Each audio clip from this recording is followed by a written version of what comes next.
It's interesting. We saw Norman Finkelstein on our way out, and in our conversation that just ended a little while ago, I asked him a similar question about how far he thought we needed to go back to understand October 7th. And I had thought that he was going to say biblical times, because these are times that are often cited in discussions of this. But he said the Nakba. I find it interesting that you didn't choose the Old Testament times the way that I might have, but you also didn't choose the Nakba. Right. How do those two periods fit into this for you? I mean, I see the Nakba as a phase, and a really important phase.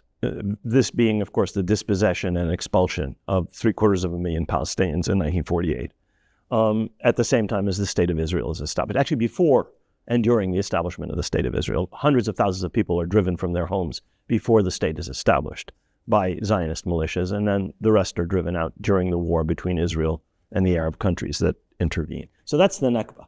And I see it as extremely important, but I see it as not just emerging from the establishment of Israel, but as emerging from a decision by the United States and the Soviet Union to create a Jewish state in support of this project, which goes back, a ways.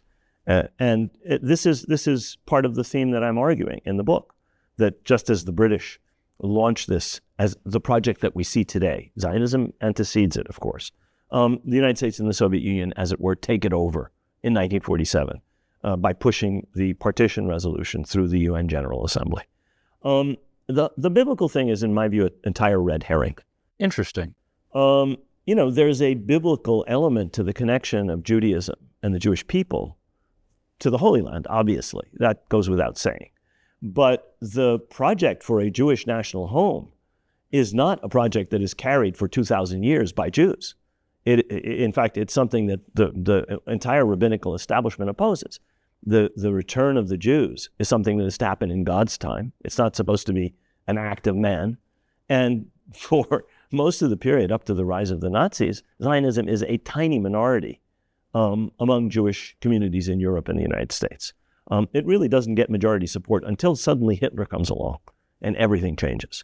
In the United States, it's not until the 1940s that major Jewish institutions adopt the project as they have done ever since.